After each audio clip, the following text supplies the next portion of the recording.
Oof, that's exciting. Look who's on the trailer for the first time in like 10 years. And we're out getting something fixed.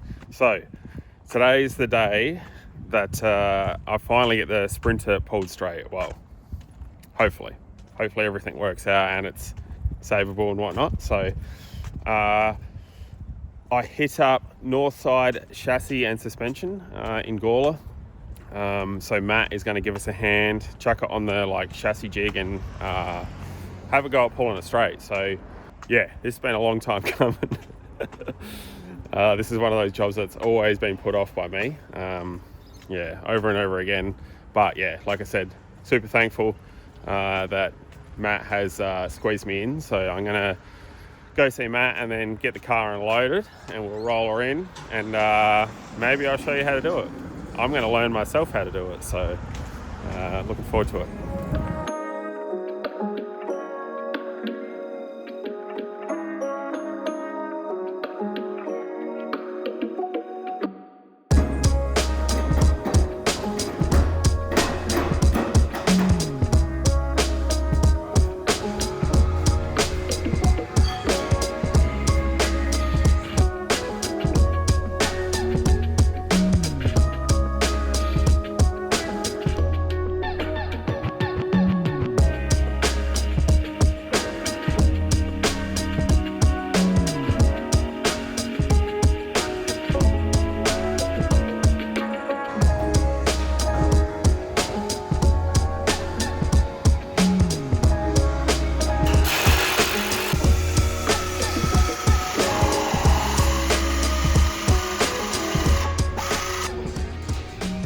Yeah.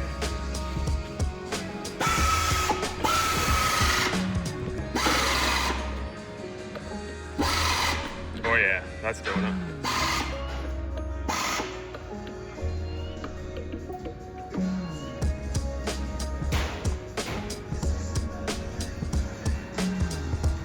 Oh,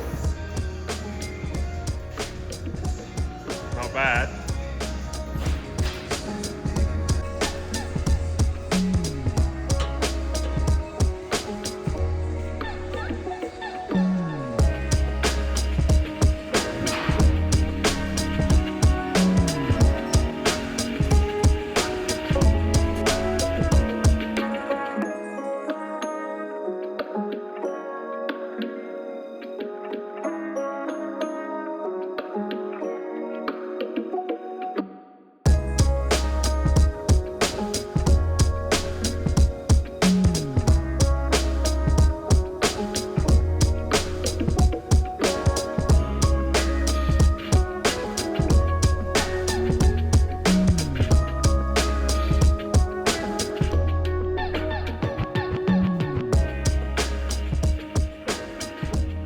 Back home, all straight again. We even got this bar here straight. So once again, massive thanks to Matt from Northside Chassis and Suspension in Gawler. If you haven't heard of it before, it's actually part of Gawler Bodyworks. They do pretty much like any, obviously, suspension work. They do mechanical work as well, wheel alignment there and everything. So yeah, be sure to check them out if you need something done. But yeah, I actually, like I said, don't need to cut this bar out now. We actually managed to pull this bar down, and that kind of pulled that chassis rail out and straight sort of thing. And then we got the chain around here and pulled that directly down as well. And as it pulled that chassis rail down sort of thing, the strut tower basically moved forwards and like back to where it should be. So now we didn't align it to like factory settings sort of thing. Obviously the front's cut off of this, so it takes a lot of the points out of it. But what I really wanted is everything to be level. And obviously we had it clamped on the like sills to the jig basically. And from there, we pretty much got a level between the chassis rails, chassis rail front to back as well, and then the strut towers and everything. So we got all of them leveled to the sills, and yeah, that's exactly what I wanted. So like I said in previous videos, I needed to get this pulled back out so that I can, do anything from here. mount the engine. Got a lot of work to do there, obviously heaps of fab work to do, turbo manifold, yeah, mount gearbox. Then we've got intercooler, radiator and all that stuff to mount.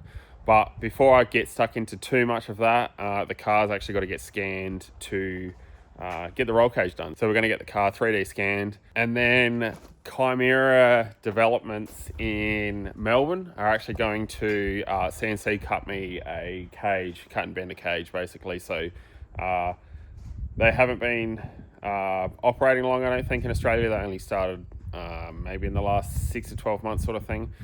But yeah, like I've had my eye on like cage kits from America. They obviously, you can order them online basically, but yeah, these guys obviously just starting out in Australia, so they're just starting to get all of the cages, all the cars scanned for cages and stuff. So but yeah, it's going to get a full cage, good door bars, but overall we're going to try and keep it pretty light, because the plans that I've got for this car, eventually I'm going to build it 1-to-1, so 1 kilogram to 1 horsepower eventually. So to start with, it's going to get like a smaller turbo, and we're going to probably aim for 500 kilowatts sort of thing, 650 horsepower.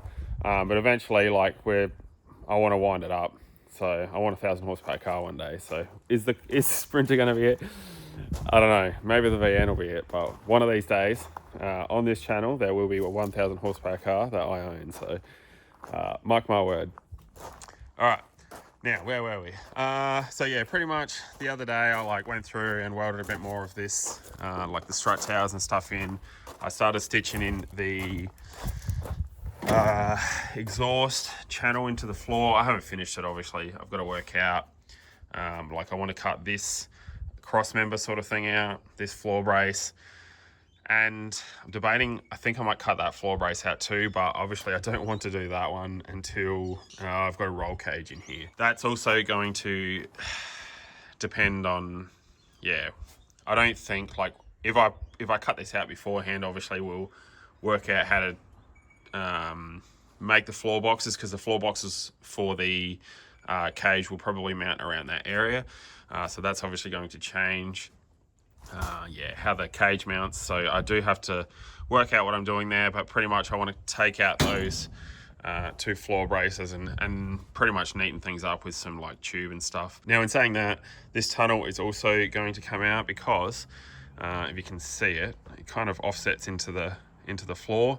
Obviously that is because pinion and crown will obviously offset in the car, like for the diff sort of thing. So if you look down the trans tunnel here, you can see where it lines up with the like where the diff mounts for the IRS rear end. A little bit offset in the car, but yeah, obviously the cradle is centered in the car. So yeah, you can kind of see after it where the handbrake would mount usually, sort of thing. Just after that it kicks to the left. So pretty much going to chop it all out, I think. And yeah, obviously a lot more work, but it's not going to be lighter by any means. I just want to pretty much have the interior as neat as possible. Obviously this car is probably going to cop a seriously hard life. Yeah, so lots of work to do on it, but overall she's getting there. Yeah, still lots of work to do, but not today. All right, now that we've got that on the move again, you'll notice there's a whole rack of Corolla parts here because I'm pulling the Corolla apart again. Now, I'm not going to do another I'm rebuilding my engine video because you've seen that far too many times now. Just thought I'd give you a quick update pretty much. So obviously the Corolla's copped a hiding lately. It's kind of nearing its, like I normally rebuild it every 6 months. It's the GE bottom end. The pistons aren't as strong as GTE, like as turbo pistons. So yeah, that's the reason I basically rebuild it so often. Look after it as much as possible. Oil change every time I drive it. Lots of preventive maintenance. And that's where we're at today. Preventative maintenance again, but a little bit different. So this is the spare motor that I put together before Summer Nights. I reckon I might have put that one together. Once again, it's just second-hand rods and pistons and stuff. I think I put new bearings in that one.